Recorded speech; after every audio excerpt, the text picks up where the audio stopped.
Brought to you by Mint Mobile. Stay tuned for a special offer at the end of the show. Hi, and welcome to the Mobile Tech Podcast. I'm your host, Miriam Jouar, and today is Tuesday, April 21, 2026. And I've got the awesome Anshel Sag here of Moor Insights and Strategy. Hi, Anshel. How's it going? Pretty good. Another busy week. Yeah, I hear you. And some crazy news just dropped yesterday.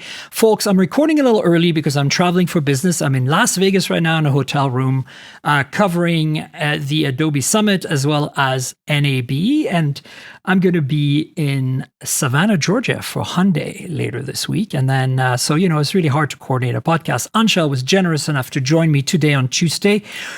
The big news that kind of dropped, did not expect this at this time of the year so soon, but is with Apple and the fact that Tim Cook is going to be stepping down as CEO and is going to be replaced by John Ternus, who was currently the head of hardware engineering. But Tim Cook is staying on as the chairman of the board, and he's going to be focusing on policy relations for an undetermined amount of time. But he's staying CEO till September 1st. That's basically the news, correct? Am I getting everything there, Anshel?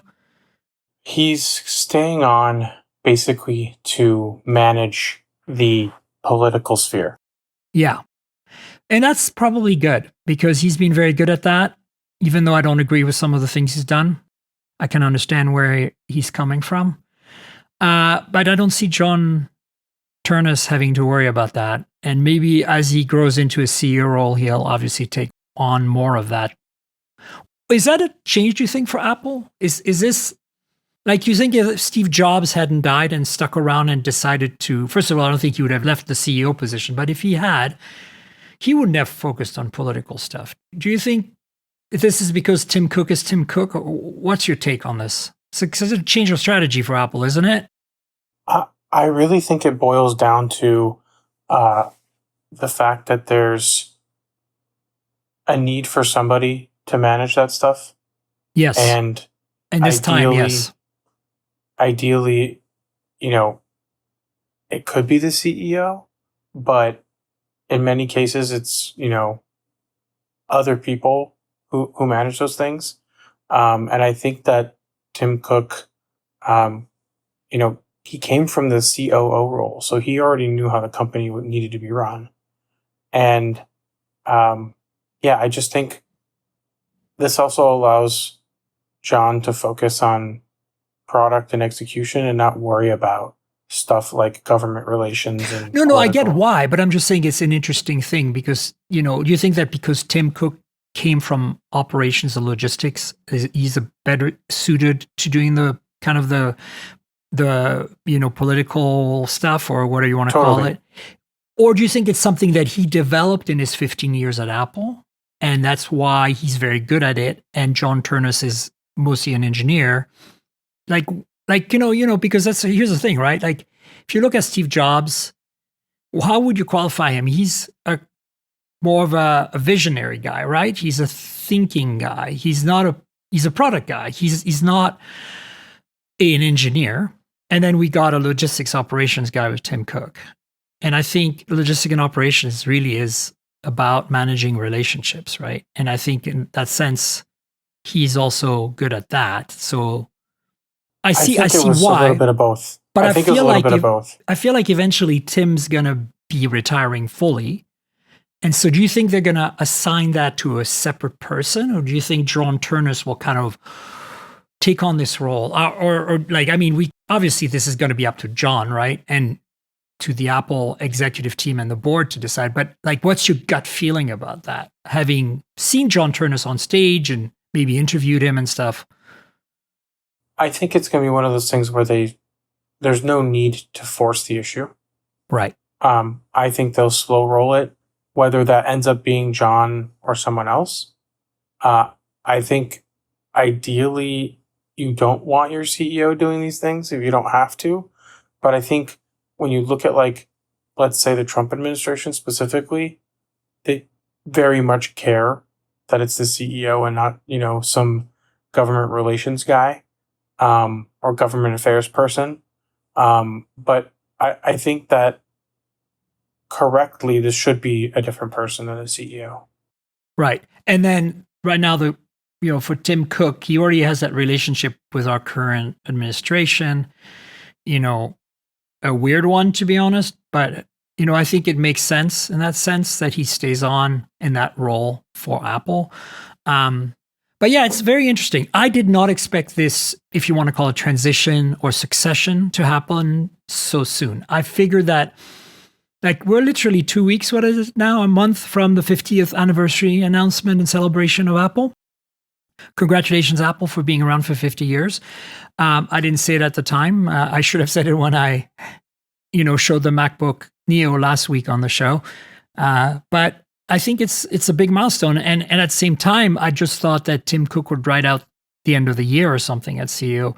What do you think of the timing? Do you think there's a strategic reason to the timing in terms of like maybe economics and or politics and or just the like the general like stock stuff, like the whole investor side of it? I really don't understand the timing. Okay, so I'm not the only one who finds it weird. Okay. So we all knew it was coming. Like, it was being telegraphed to us. They were testing it with leaks. They were doing all kinds of stuff, right?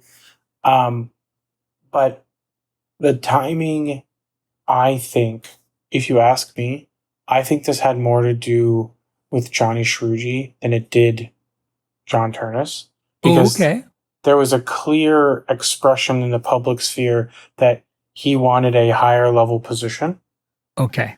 And, if they didn't give it to him, he would leave. And I don't think he's one of the people that Apple wants to leave.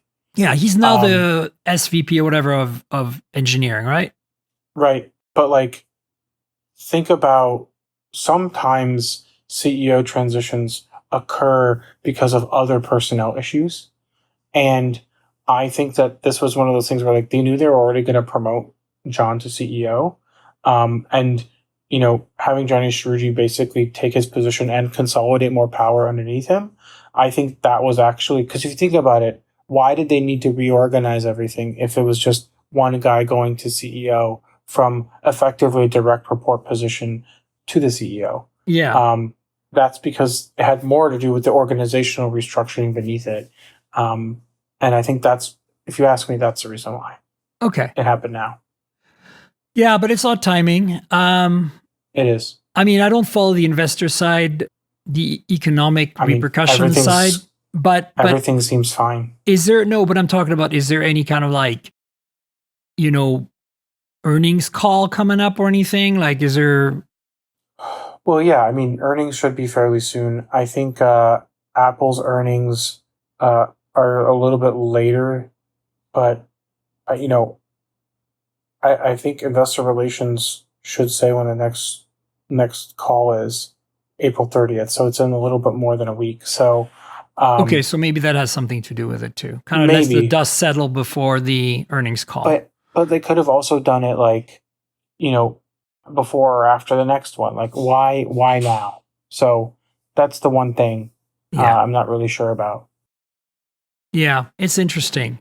Anyway, look, so what do you think that means for the future of Apple? I mean, like, we went from a product guy to a logistics operations guy who did a really good job. He really, like, Tim Cook really carried Apple forward in a pretty great way. I mean, both in terms of products, but also in terms of services and in terms of, obviously stock valuation, like that stuff, like the growth, the health of the company financially. Yes. So kudos to him for that. But it's interesting to me that's an engineer that got hired now. What are your thoughts on that? Like, I think, do you think it's going to change anything in terms of like the strategy going forward of the company? I think certain decisions are made by the CEO, especially very large strategic ones. And I do believe that him being an engineer will influence certain decisions that are made. I think there will be more products that they pursue. And I also think there'll be more products that they kill more quickly. Okay. Because I think, he's thinking about things from a product viability aspect.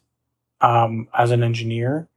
And I think that like there's just going to be a more product focus rather than an operations. And I think that like there's a lot of people who think that Tim Cook is kind of, just the guy who's steering the ship, but he isn't really like making any decisions that like are significant to the company's future. And a lot of people don't think that he's very creative, and that creativity has died with him. Um, I think that if you look at like John's past, I think he has a little bit more ability to think about like future products and engineering, and I think I think there'll be a heavier lean into more Apple Silicon than we've already seen. Okay. So I think a lot of the things that could have happened have already happened. But I think we might see them be a little bit more aggressive in terms of like timelines and adopting new technologies. But also it seems like they'll still stick to stuff, the way Apple does things, because the culture's not really changing. I just think the willingness to accept risk might be a little bit higher. Okay. And definitely more focus on product, you think, right? Yeah. And technology. I mean, look, I don't think Apple's done anything majorly wrong in the last few years. I feel like, they're not at the leading edge, but they've always kind of like adopted existing technologies and made them easier to use and potentially better. Like, this is arguable. But look, the reality is, video calling wasn't a thing until FaceTime, right? Like, that's just a fact, right? I mean, sure, there were other platforms that did it, Skype and WhatsApp and all these let you do video calls as well. I'm not denying any of that, but I think that in terms of, I'm not looking at this from a US or North American only perspective here. I'm really thinking global here. Nokia let you do 3G video calls on Symbian phones before the iPhone, for sure, but nobody used that. It was arcane. You needed a SIP server, and it was just a mess. And I think that Skype made that easier. But Skype was very PC focused, or rather computer, focused, not mobile focused. And so, that's just one example, them adopting 3G late and adopting, OIS and all these technologies that we saw on Android first, right? And still today, we're going to talk about a phone today that wipes the floor of Samsung and Apple in terms of imaging, right? Like, and that's kind of a high bar, because I think the iPhone 17 Pro Max is a phenomenal phone and has really great cameras. But yeah, China is on a different level, and I'm kind of hoping that Apple, who never really chases anyone, continues doing its own thing, but chases maybe a little bit of some of these higher end technologies for some kind of like halo products, right? In the same way as, we do need a touchscreen MacBook with OLED displays, and that's rumored to be in the pipe, but it's still not quite here, as it were. So for me, the low points have been in this 15 years of Tim Cook have been mostly around that Mac slump we had for a little while, when Johnny Ive was going a little too crazy with thin and light, yet the technology couldn't sustain it, because Intel was the processor of choice, the only choice really they had at the time. So that whole period of the butterfly keyboard, slash super thin Intel with only 2 USB port MacBook Pro phase that they went through there, that has been remedied since the M chips. And I think Mac is on the right trajectory. They're doing a great job with it. The MacBook Neo being the latest game-changing product in terms of value, in my opinion.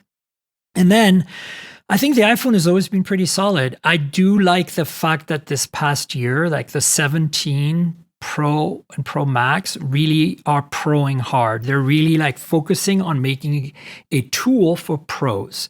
Yet, of course, the way the model works with Amazon, the carriers, Best Buy in the US, anybody is going to end up, most people are going to end up with a Pro iPhone that they're not going to necessarily use to its full capacity, because it's really easy to upgrade and get deals and all that.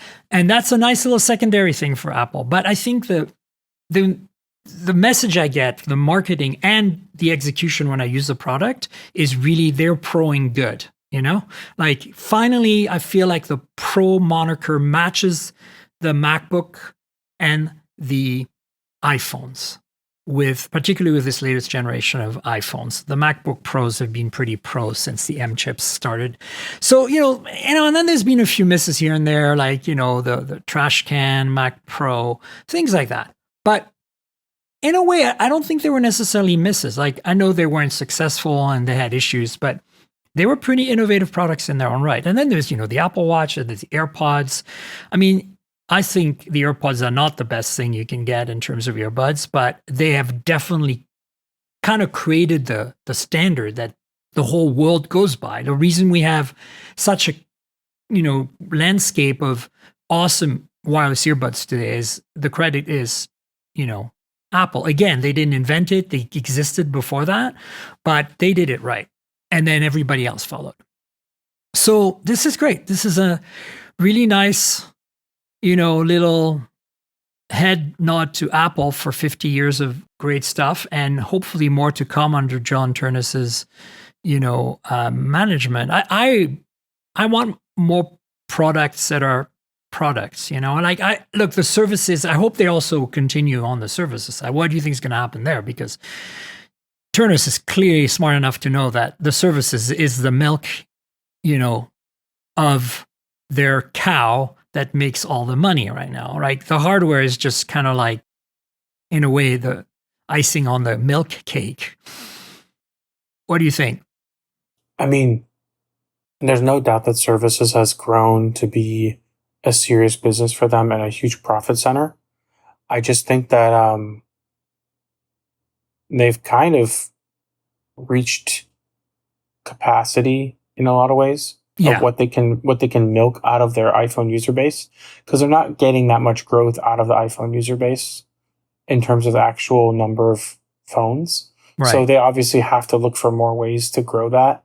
And I think really the biggest opportunity they have now is just, how do they integrate AI? Yeah, Apple Intelligence, the next chapter of Apple Intelligence. And how do they Siri make that work seamlessly across all the devices? Because Siri still sucks. And, we still haven't gotten, that Siri we were promised, from the day it was launched.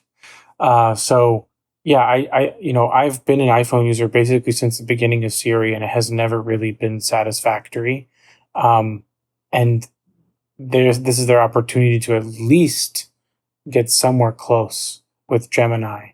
And we'll see. But it's going to be important. It's not right now, but Apple can only say that AI is not a thing for so long. True. Yeah. No, I think that's definitely the next big challenge in terms of services, because I see it as a service, across all their platforms. Whether it's Siri or Apple Intelligence or both, or whatever you want to call it, a collection of AI-based technologies that hopefully as intuitive and as, well thought out as the rest of the Apple services and software and hardware ecosystem. The reason I'm a big Apple fan in many ways, mostly a Mac fan, to be honest, is because the product, the hardware, the physical thing is always so impressive. It might not be the best technology, again, but it's very well put together. And the way the software and the services kind of work with the hardware, and the way Apple can integrate it all. The MacBook Neo is a prime example of that, as I mentioned last week's show. It's like the reason they can make something like this is because only Apple can, I think, realistically, because the chip is free, it's binned, it's left over, and it's powerful enough that you're going to get the level of performance you need.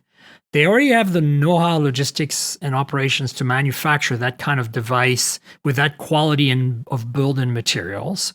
And then they have free OS, essentially, right? Like for a PC manufacturer, they need Intel or Qualcomm to give them a chip. And then they need to buy an OS from Microsoft, which is going to cost $50 a license or whatever the price is. And on top of that, needs a minimum of 16 gigs of RAM. And right now there's a RAM shortage. So, I think to me, this is like the perfect storm. And it's why you can buy this laptop for $599 or $499 on education, It's like insane. As I mentioned on the show last week, I really hope that the PC world can find a way to compete. And so it'll be interesting to see next month at Computex what happens. Whenever it is, late May, early June. Well, I think we got some of that information from Intel last week with the Wildcat Lake launch, because that's going to be how any PC OEM even comes close to competing. Yeah.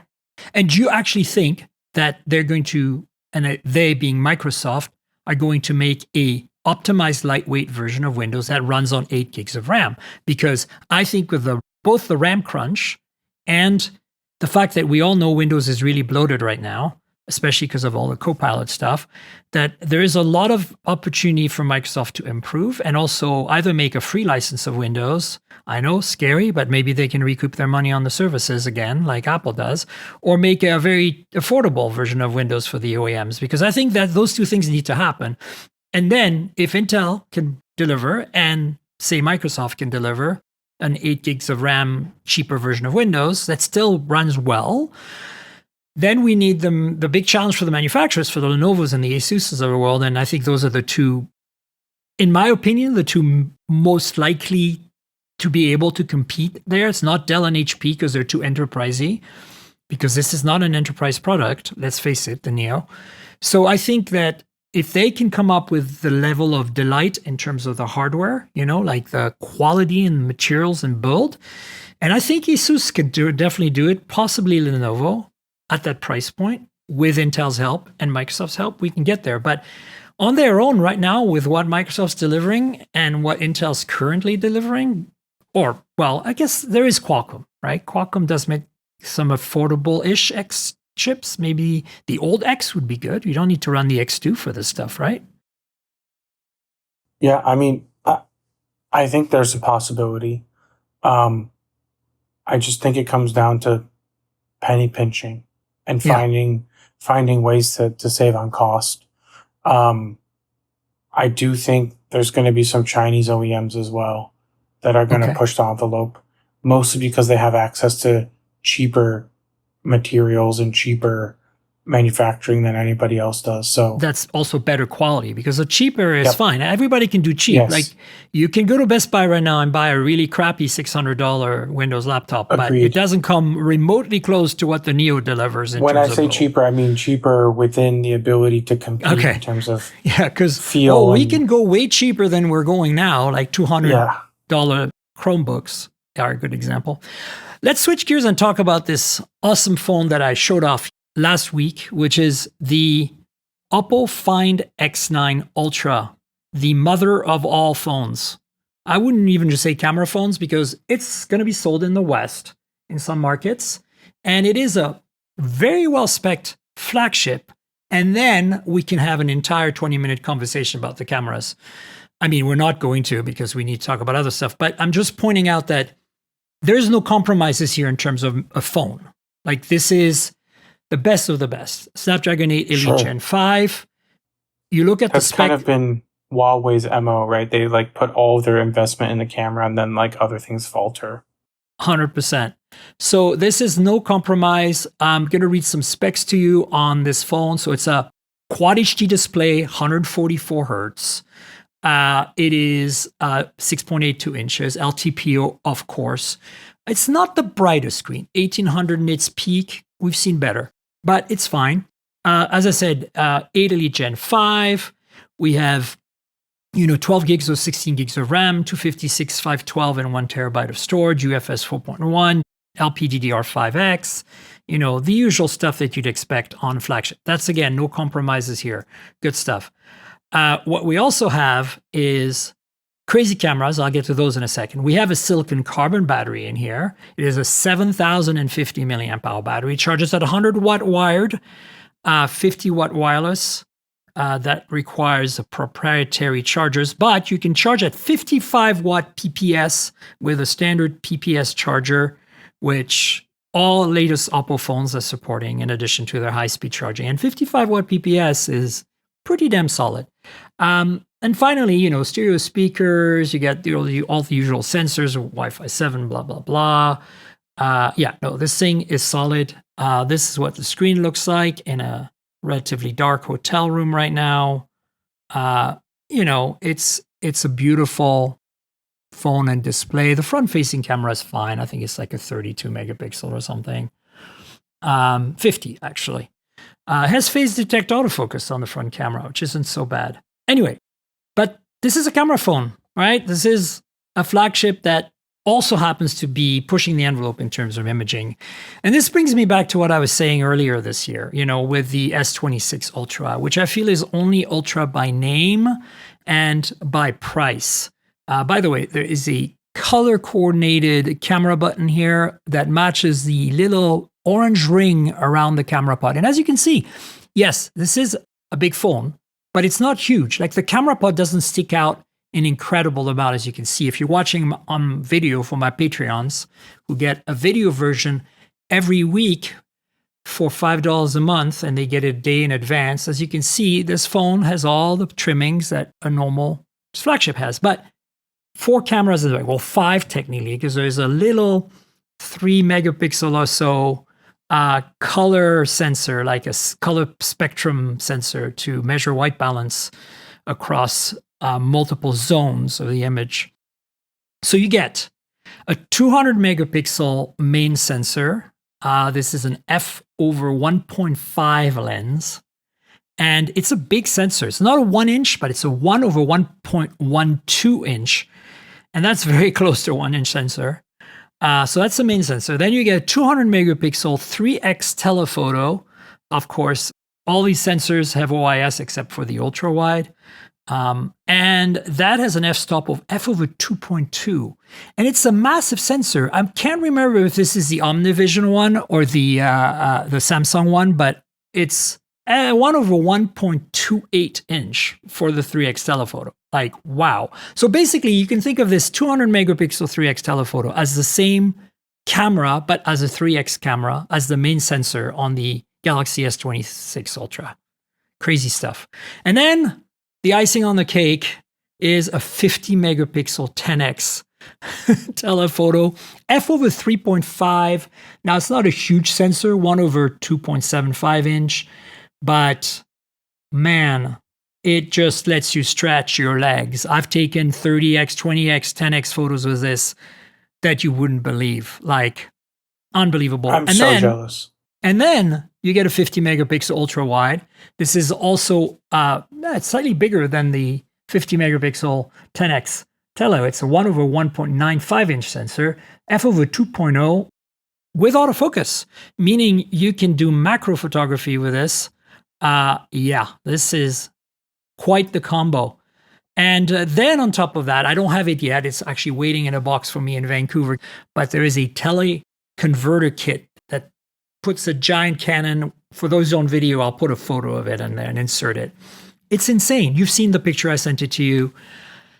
So what are your thoughts on this camera system? And more importantly, what are your thoughts on this whole Chinese phone manufacturers selling their high-end Pro and Ultra phones with teleconverters? As an option, to be clear. Yeah.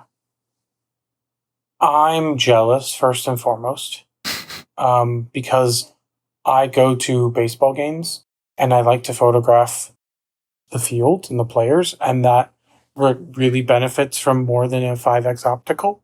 Yes. In addition to that, I would not be allowed to bring any of those lenses with me. Correct. So I do think the lenses are a gimmick, but if they allow you to talk about halo photography, so be it. Like, no one's going to be hurt that they offer this as an option. I just don't think like it's actually very practical or very many people will ever use it. But like, maybe you want to do some bird photography with your phone. I don't know. But I think that the Chinese OEMs are very clearly setting a line in the sand that they own camera quality.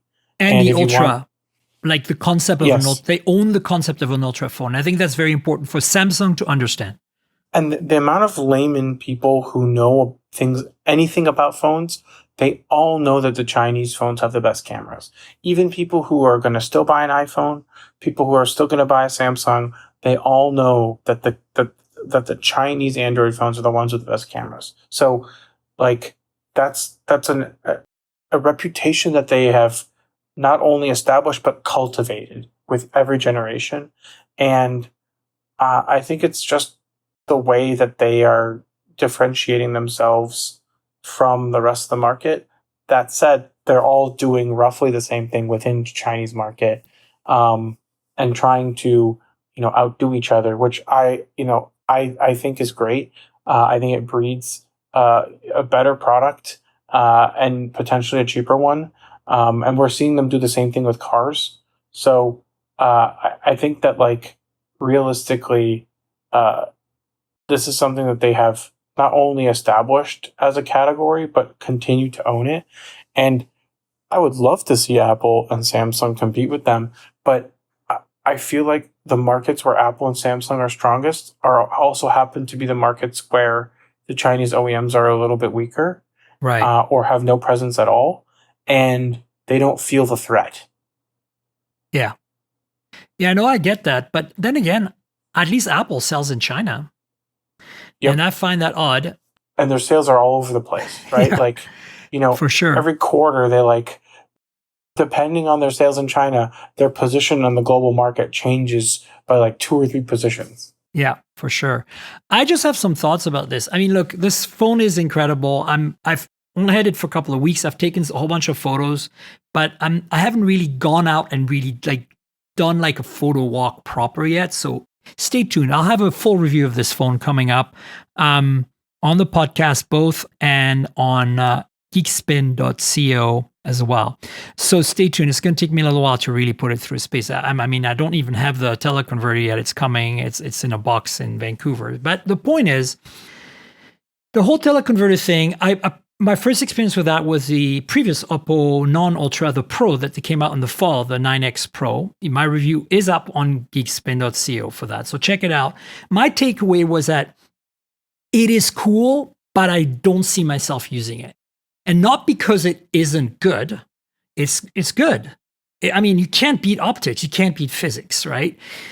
There is a bit of a loss in clarity because you're adding all these optics. A lot of glass is getting added, so contrast and stuff.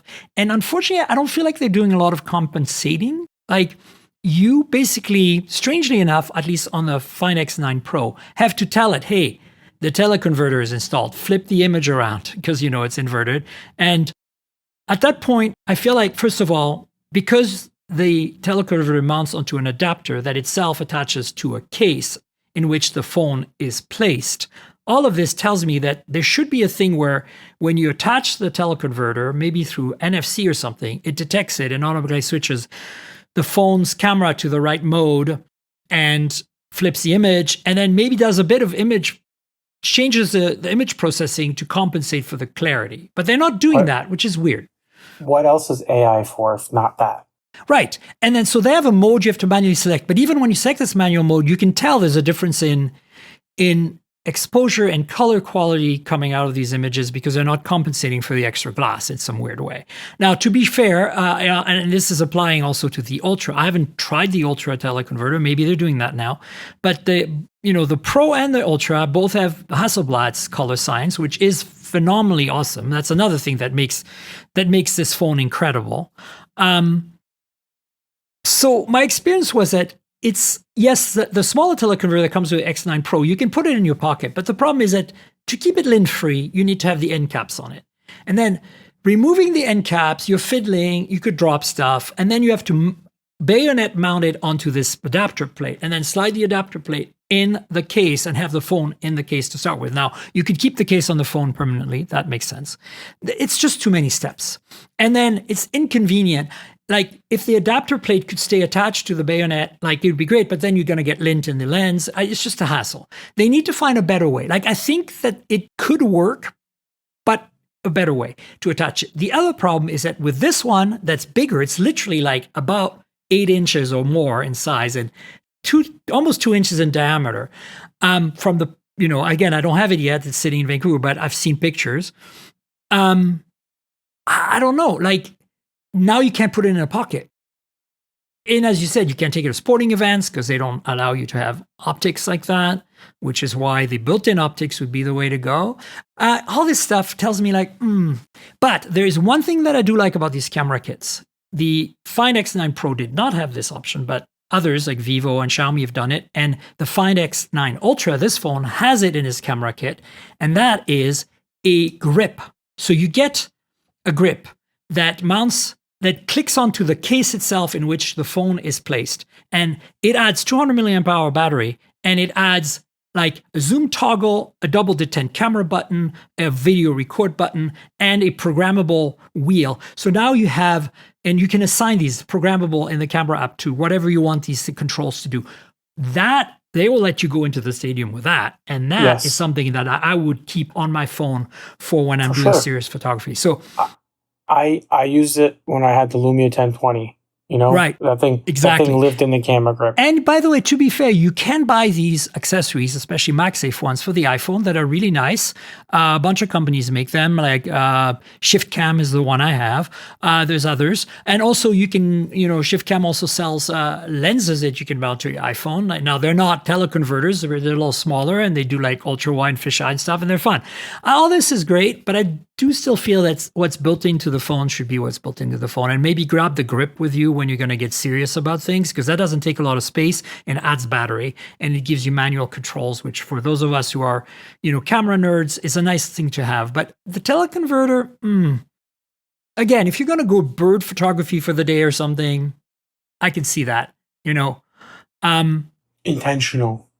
Yeah, I think what I'd like to see, and maybe we're going to go towards that, is that you can mount standard like Panasonic lenses, like, or micro four thirds. Yeah, that's what I'm thinking. When I say Panasonic, I'm thinking micro four thirds, right? So like there's that whole lens ecosystem that Fuji and Panasonic use for their micro four thirds, and this all, I believe it's the same mount.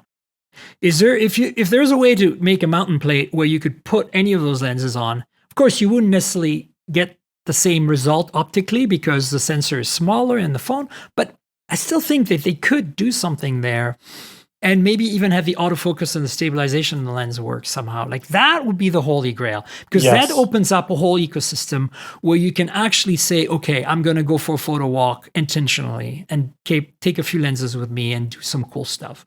But having to buy their own teleconverter, which by the way is completely incompatible for the Ultra with the Pro. So like they're not even the same bayonet mount, and like, it's kind of the Wild West right now.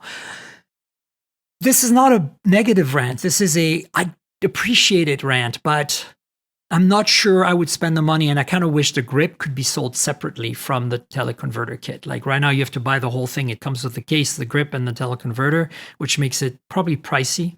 Speaking of, I did not get an email with pricing yet. Apparently that's going to come out later, but since we're recording on Tuesday, I will put some links in the show notes of the Find X9 Ultra pricing, whatever we find out on that. I expect it to be in the 1,500 euro area or so. Like it's going to be expensive, but like here's the thing. S26 Ultra, which is only Ultra by name and by price, is $1,300 or whatever. It's a lot of money.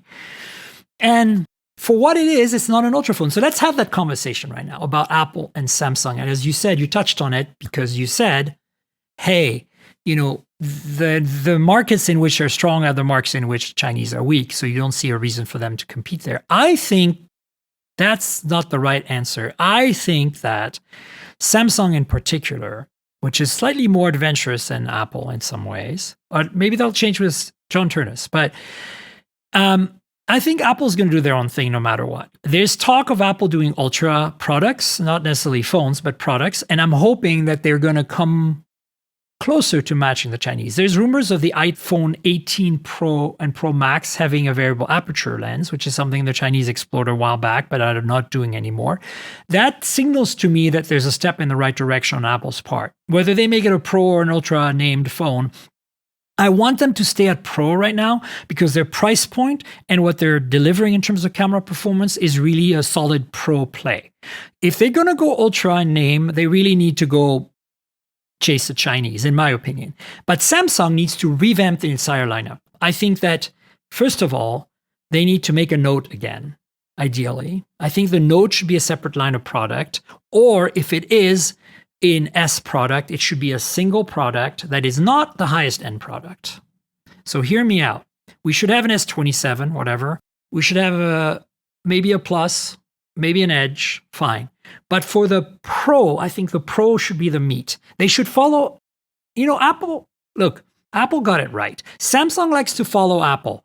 Well, guess what? This time I'm not going to be mad, Samsung, if you follow Apple, because they're doing it right. They're doing the 17, which is kind of like the S26. Perfect. Samsung nailed that. Apple nailed that. Apple really nailed the 17 this year. Nice phone.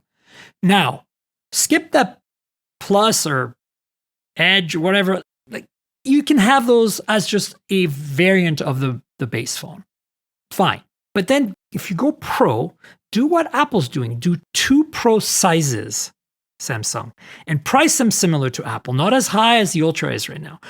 You could do that simply by removing that stupid vestigial 3x 10 megapixel telephoto that half the time the camera assistant doesn't even turn on, even if you punch in 3x on the viewfinder. It's crazy, right? So do that, remove that camera, improve that 5x shooter that you have, or and maybe make 200 megapixel, make a main 200 megapixel, make the 5x tele 200 megapixel, and then you need silicon carbon battery, and you need a one of them to be a Note, maybe the big one, or have a separate Note that's similar, but maybe sacrifice some of the camera to get you the stylus. And then price them like the Pro and Pro Max from Apple, and call them Pro and Pro Max. Like, then, if you really want to go crazy, do a Halo product that's an Ultra, that is literally chasing the Chinese, sells in small quantities, it exists in your lineup, it's limited in availability, you make it unobtainium, you make it the thing that people want. Like the trifold. And then you can call it Ultra, and you're good. I don't understand why this is so hard for Samsung to do or understand. Do you think I'm right, or do you think that is completely against Samsung's entire way of doing things? I mean, it kind of does go against the way Samsung does things. But they did with the trifold. I know, but the trifold was also experimental, which was not really how they do things. I mean, they are more experimental with new things. The problem is the S26 or any of the S line is not very experimental. I think that's one of the fundamental problems. I would also say, as someone who has an S26 Ultra, I really don't use the S Pen very much. Well, I agree. So, that's my point of making it one that doesn't have it. I agree. I think there should be a version without a high-end phone without it, because that's battery capacity, that's thickness, that's all kinds of mechanical engineering challenges you don't need to deal with. And maybe that buys you more camera space. I don't know. But I actually disagree with you on the 3x camera. I like it. I just don't think they're using it enough. Well, because it sucks. Put a bigger sensor on it, and then we're good. I think it should be there, because I like the ultra wide 1.35. I think that's a really good range. Or 1.310 or 1.36, like Oppo was doing for a while. Yes, but the 1.36 is really just a pixel. Crop. No, they did 3 separate, like the Pro, like yes, the Pro models have had. When it's an actual 1.36, then yes, it's good. But I feel like sometimes the gap between 1 and 5 can be too much. Well, that's why they have a 200 megapixel main sensor. You can carry that gap, right? You can. But I think, hear me out, a 50 megapixel 3x would work pretty well. And I think it would also help you with low light. It would help you with stabilization. And it would also help you and probably portraits. with telephoto. It'd be your portrait lens, because this 3x here, this big, massive 200 megapixel, crazy f-stop, like crazy sensor size, also is a tele macro. Right. So you can shoot really close with it. So it's double whammo. You can do portraits, you can do close-up photography, and you get a 3x telephoto that carries the weight from 3x to 10x, at which point the 10x 50 megapixels takes over. It's insane. Like, Oh my God. You need to get yourself this phone. Like I'm import trying. it if I'm you have trying. to. It's crazy.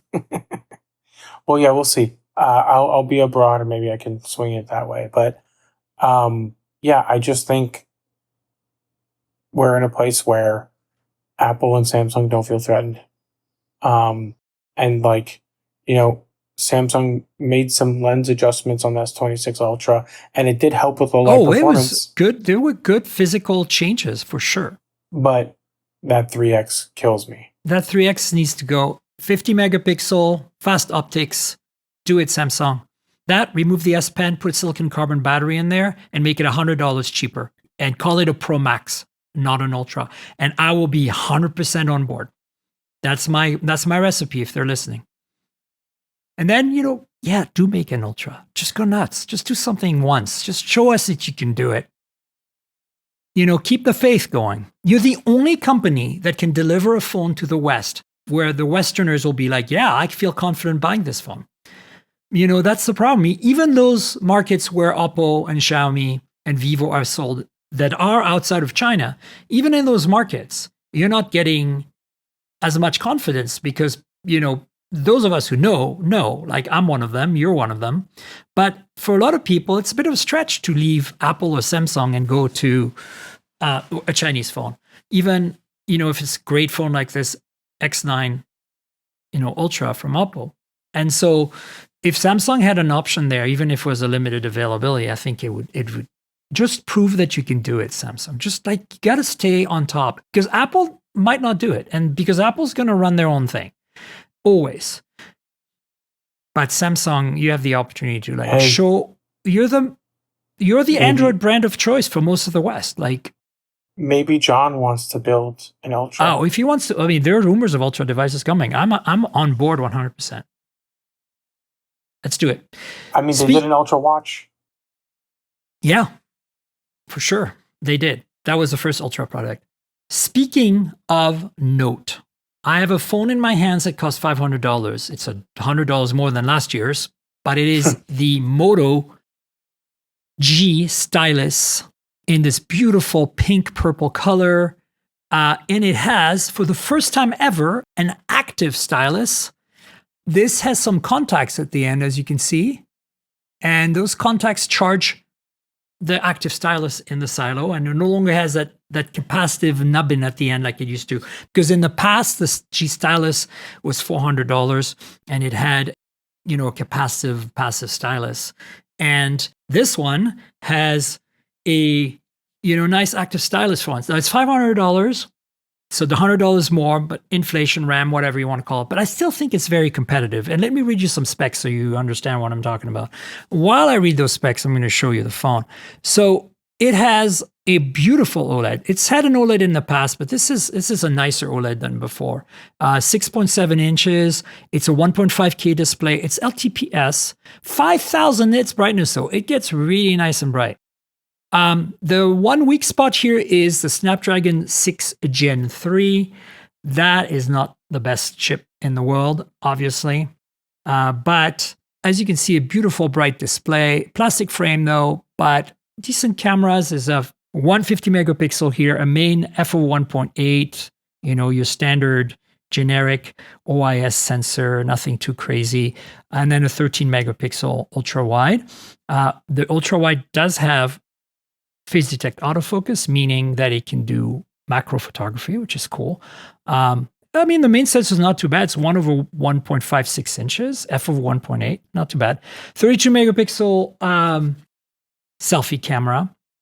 And then in terms of storage and RAM, you're getting 128 8 gigs or 256 8 gigs. And headphone jack? Yeah, look at that. And micro SD. So you have storage options. You don't see that very often in a phone anymore. So here's the thing. Like if you're in North America and you need to buy a phone through a carrier or something, or through Best Buy or Amazon, you have basically three choices at $500. You can get a Pixel 10a, or if you don't want to go cheaper, go a 9a. Last year, it's pretty much the same. You lose satellite connectivity with a 9a, but it's cheaper and it's on sale all the time. So I'd do that. But if you want the 10a, you can get the 10a, which is a great phone. Or you can get the Nothing Phone 4a Pro, which is going to be a little better overall, but probably not quite as well sorted in terms of imaging. And then if you are more of a productivity person and you want a stylus, you get the Moto G Stylus 2026, because now it has a passive stylus, there's a whole bunch of extra features, and more importantly, it's got a pretty solid base camera and display and all that.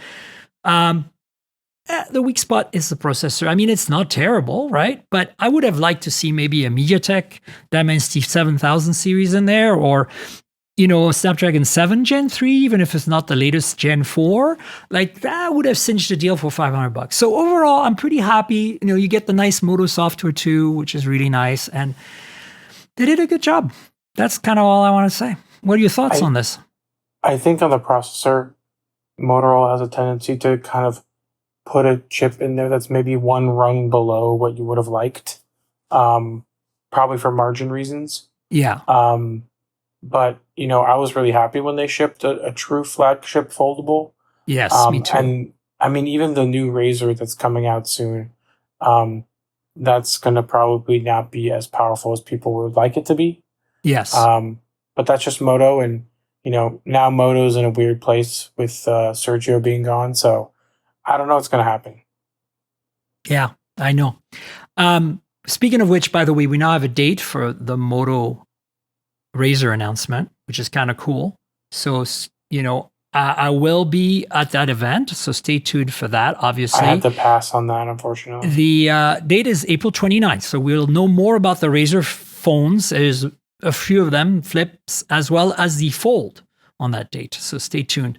Also, I didn't mention it earlier, but the Oppo Find X9 Ultra has the Find X9s and X9s Pro as kind of its, lower end models. And I will put links in the show notes on all the specs for those. Those are coming to the West apparently. And, spec wise, they're kind of similar to the X9 and X9 Pro that came out last year with a few tweaks. Namely, you now get a 200 megapixel main sensor in addition to the 200 megapixel 3x telephoto that you got on the X9 Pro last year. So that's nice. To me, the X9 Pro, until the X9 Ultra came out, was my favorite flagship smartphone up to today, basically. Like it's really freaking amazing. It's still my favorite because I don't have the Ultra. Yeah, wait till you get the Ultra.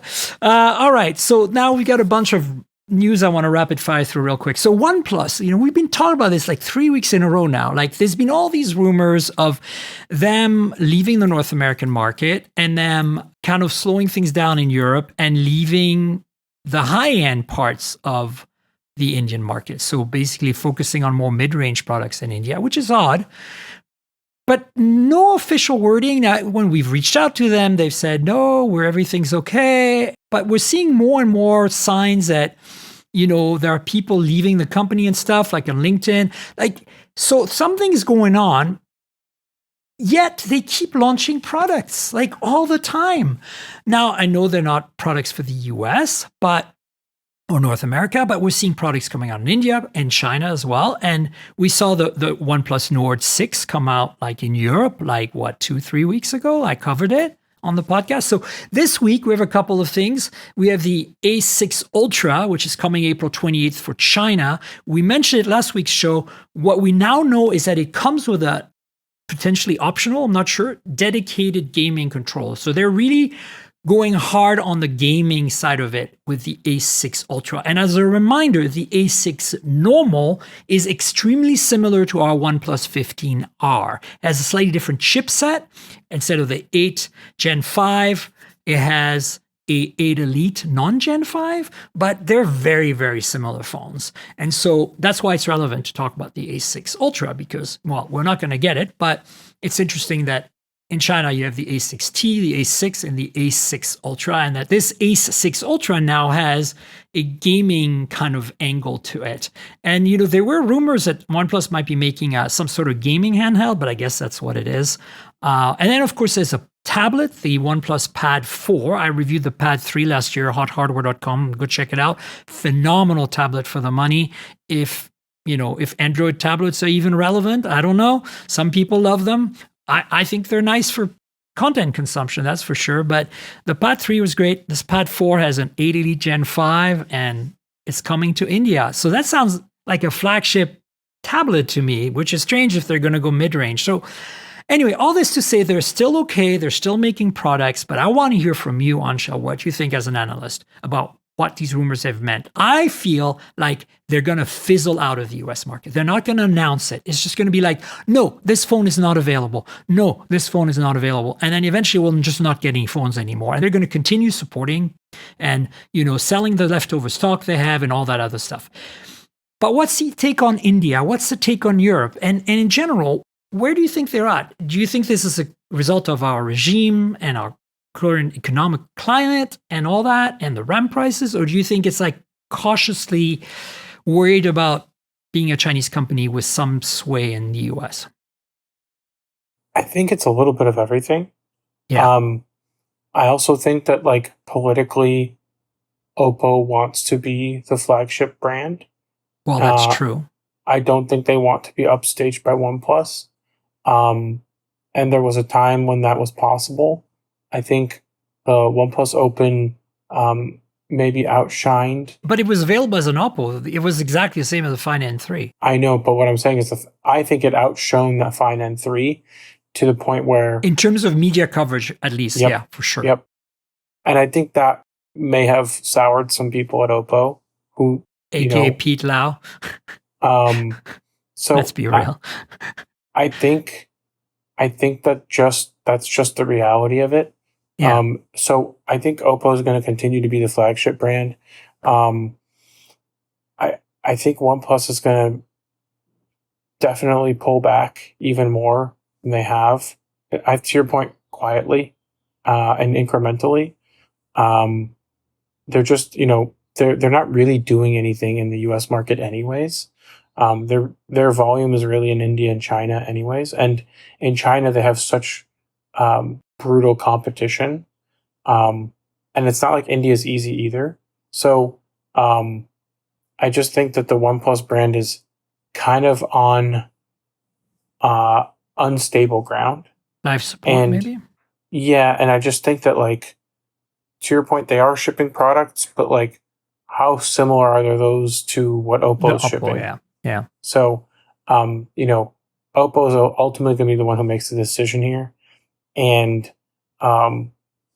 we wouldn't be talking about OnePlus going away if it didn't seem credible. Yeah, so for sure. I think there's a lot of credibility to the rumors. They've obviously shot them down, but we've had many companies shoot down rumors before, and then a week later, the announcement comes through. Of course, so yeah. Even Tim Cook with the Apple thing, where he was talking about there's no CEO transition happening. Like, what was that, a week or two ago? Yeah, it was 2 weeks ago or something. Yeah, and now we get a new CEO. So, I take it with a grain of salt that they're denying it, but the market and the products are really demonstrating that they're on the downswing in terms of actually moving product. I will also say it was very interesting that the OnePlus 15 effectively could have had the same battery size as the Find X9 Pro, but it didn't by just a little bit. Yeah. And that felt very intentional as well. So, and the lack of Hasselblad, them dropping the Hasselblad partnership. Exactly. Yeah. So it's like there's very clear signals that they're sending. And I think that's what a lot of people are latching onto. Yeah, for sure. And I think it's disappointing because, as you said, the OnePlus Open really stole the show. And then the OnePlus 12, also nailed it. And then the OnePlus 13 was, I think, the best phone they ever made. Mm-hmm. But it was still like, I had the Oppo Find X8 Pro at the same time. It was still a better phone. Like, I really don't think that OnePlus was stepping on Oppo's toes here. Like, maybe with the N3, aka OnePlus Open, I could see that because they're identical. But I feel like there was room, at least at the time, in the current political climate and economical climate of that time, 2 years ago. I know it's not that long ago. There was room for that, and I wish it had been able to persist. I wish that OnePlus had become Oppo for the West, and Oppo had stayed in India, China, and Asia. Yes. And I think that would have made a lot of sense because there's no doubt in my mind that they're the same company. And and that's why when they did the N3, which was also the Open, I was like, this makes perfect sense. Same product, branded differently in different markets. I don't understand, and this is all Pete Lau. Like, I don't understand what Pete's problem is here. Like, I think he's not thinking in a global perspective. And I think that's when Carl left, he lost that ability to get a global perspective. And I think that's short-sighted for an exec like him.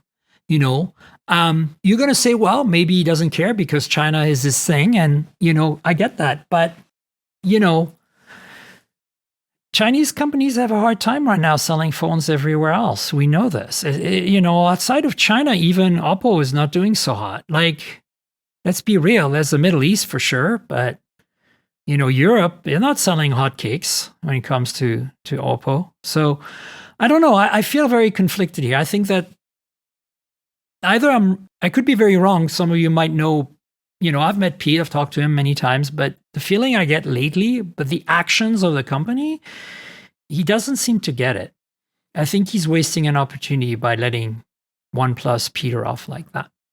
I think the two brands can coexist in a meaningful way, and it's a disappointment. And it has nothing to do with the US. Like, I also understand that there's current, administration we have to deal with and the current economy we have to deal with. All of this is valid. But beyond that, I still think there's a strategic mistake being made here.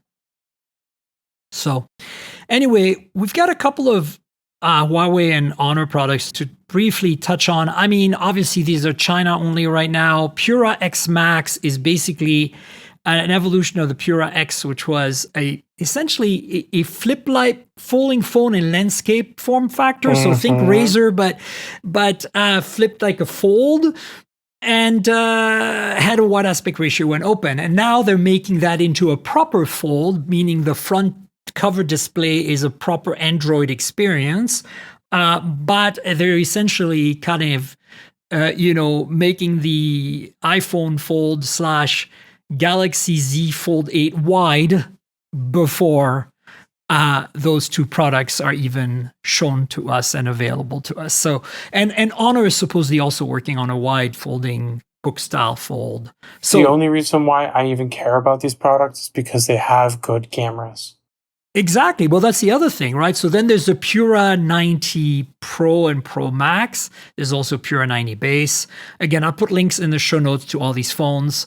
This is the thing about Huawei is that they might be hamstrung by having 7nm Kirin chips, but man, they are delivering on some crazy, insanely cool hardware still. And kudos to them for being able to do this in their home market and stay relevant. So yeah, Pura X looks really, really cool. It's the wide folding phone you've been waiting for. And that is fascinating to me. But the Pura 90 series, man, it's still doing that crazy 200 megapixel telephoto, with a 4x optical zoom that it did last year. I think it swapped. Does it still do the lens swap that it did on the Pura 80 last year? Do you remember that? I don't. Last year, the telephoto was a 200 megapixel sensor, and then there's two lenses that could slide on top. I have no idea if it still does that. That seems very complicated to manufacture. Well, but that's what Huawei would do, Yes. So, basically, yeah, it's kind of crazy. And they're still the only company in the world using our YYB sensors for better low light performance. So variable aperture on the main sensor. Wow. Crazy. And I don't know what the deal is that crazy telephoto. So it's a 200 megapixel 4x telephoto. So yeah, I'll cover it a little more on next time's podcast because I need to. These just came out and I haven't had a chance to look at them. But look, Huawei killing it still. I love that. And then there's Honor. So the Honor 600 is coming, but somehow the specs are out. Like, it's kind of weird because there's an embargo, and but the specs are official now. And so the Honor 600 is kind of the new mid-range from Honor. And as you see from a design, it looks very much like an iPhone Pro, Pro Max, especially the color and stuff. But I'm going to be getting supposedly I'm getting a 600 non-pro, so I'll stay tuned for that, folks. But basically, I'll put the link in the show notes to the specs. You can check it out. Looks like a pretty solid phone. It's coming to the West, so yeah. I think that other than the copycat Apple thing, whatever, that's Honor's game. It's always been Honor's game. The thing that surprised me the most about Honor this week, though, is that they had a robot winning a half marathon, and not just winning it, but actually beating the world record of a human runner. I saw that. What's your take on that? Like, I knew they were making a robot because they showed it and announced it at MWC, but I didn't realize that they were so far into it. I think this is a good way for them to show where they're at as a company. Yeah. And that they're serious about robots. I think that's because I think the robot phone was a little gimmicky for a lot of people. I mean, it's cute. Right? But people didn't really take them seriously in robotics when they talk about robots and the robot phone. So I think this is kind of helping people refocus that they are one of many, many Chinese technology companies that have humanoid robots. Indeed. Yeah, it's fascinating to me. Like, I do like to see them, doing this, because I think that it's going to be an area where there's going to be a lot of competition, humanoid robots, right? And seeing them improve as we're seeing them slowly improve is very fascinating to me. I do foresee a time when we have these in our homes to help us out, those of us who can afford it. But I think also, mass manufacturing makes the prices go down. And in the same way as our smartphones now are ubiquitous and quite affordable, that even a cheap smartphone is really solid now. And that the technology in smartphone has spawned an entire ecosystem of other products that are only possible because of the economies of scales created by SoCs and OLED displays and by camera sensors, right? Like drones are a good example. Others, technologies like that. That's what got me excited, that whatever comes out of all these companies making humanoid robots is going to spawn technologies that are going to become mainstream in other fields. Like, autonomy for other vehicles is going to be helped by bipedal humanoid robot autonomy, right? And vice versa. And vice versa, yeah. So cool stuff. And of course, very Honor, right? We won the half marathon. Woo! Like, I love these guys. They're so wonky. All right. Well, listen, that's a wrap. Do you want to tell folks where they can find you on the internet? Of course, about more insights and strategy, but also your social media. Yeah, I'm at Anshel Sog on every possible social media. I'm not on Gab. I will never be on Gab, but I'm on Threads. I'm on Instagram. I'm on TikTok. I'm on YouTube. You can find me in all those places, as well as LinkedIn and on Twitter. And yeah, I appreciate you having me on once again. Absolutely. It's always a pleasure to have you. Folks, you know where to find me on the internet. Tankgirl, TNKGRL, like the comic book character. Drop the vowels, and that's my handle everywhere pretty much. So I'm primarily on Threads and Instagram and Blue Sky, but I'm on all the other platforms. On TikTok, you have to add my year of birth at the end, 6'9". I wasn't able to get that handle. So if you want to chat with me and Anshel about this podcast, give us our thoughts. Like, tell us what you think of this Apple transition, about the crazy Chinese camera phones, and what your thoughts are on Apple and Samsung going Ultra or not properly, and or changing their Pro lineup in some ways. I'd love to hear it.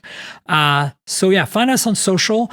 The podcast is at mobiletechpodcast.com. I'm on all the major platforms. You can find me on Spotify, on Apple Podcasts, on YouTube Music, all that. Please subscribe. Go to the URL, mobiletechpodcast.com. There's links that let you subscribe. There's also an RSS feed there, and you can listen to the episodes right there on the website. But please, if you can, subscribe. And if your app lets you rate or review the show, please consider doing that. Finally, there's a YouTube channel, youtube.com/mobiletechpodcast. There's some videos monthly there, some unboxing, hands-ons, and, reviews, that kind of stuff. If you want to see some devices close up, that's the place to go. So check it out. youtube.com/mobiletechpodcast. And if you want to support me, there's a Patreon, patreon.com/TNKGRL, like my handle, Tank Girl without the vowels. The trick is that you can get a video version of this podcast where you can see me brandishing the Oppo Find X9 Ultra and the beautiful Moto pink phone, the G Stylus that I showed earlier. For $5 a month every week, you get a video a day in advance. So please considering helping me with that by supporting me on Patreon. You also get extra content. Usually we run late or longer and I cut some of that stuff out for the audio. You get that on the video. You also get bloopers like the FedEx guy showing up with packages and fun stuff like that. So consider supporting me through Patreon, patreon.com/TNKGRL. And now I'd like to thank our sponsor, Mint Mobile. So as you know, I'm constantly reviewing multiple phones, and while that's fun, it also means I'm constantly spending a lot of money for wireless service on multiple SIMs. That's where Mint Mobile comes in, and that's who I'm partnering with for today's podcast. If you also want to save money on your wireless service, switch to Mint Mobile. As tech-savvy early adopters, you've probably heard of Mint Mobile before, but let me quickly tell you how awesome their service is. Mint Mobile offers premium wireless for as low as $15 a month, and you don't have to sacrifice any coverage, speed, or data. They're built on the nation's largest 5G network. They keep costs low because they sell direct to you online. They cut out the retail stores and salespeople. Why should you pay more than you have to for access to the same network? In my experience testing phones, Mint Mobile delivers the same data speeds and call quality as the big three for a fraction of the cost. Switching to Mint is super easy. Thanks to their eSIMs, you can sign up and activate immediately right on your phone from the comfort of your home. No more standing around and waiting in line at a big wireless store. You can keep your current device and phone number and easily switch services. And if your phone isn't eSIM compatible, Mint will ship you a new SIM free of charge. All Mint Mobile plans include unlimited nationwide talk and text, lightning fast 5G, and free mobile hotspot. Mint will show you how much data you use each month and recommend plans that save you money. Mint also offers a modern family plan that lets you set up a super affordable family plan with as little as 2 lines. Use my link mintmobile.com/mobiletech to get premium wireless starting for $15 a month. That's mintmobile.com/mobiletech. Stop paying more than you need on your wireless bill and start saving big with Mint Mobile. And Anshel, thanks again for joining me. I appreciate it. I know you're busy. It's a busy week this week for all of us, but good stuff. And of course, I'll have you on the show again in the future, and folks will have a show next week. So stay tuned for that. Until then, cheers, everybody.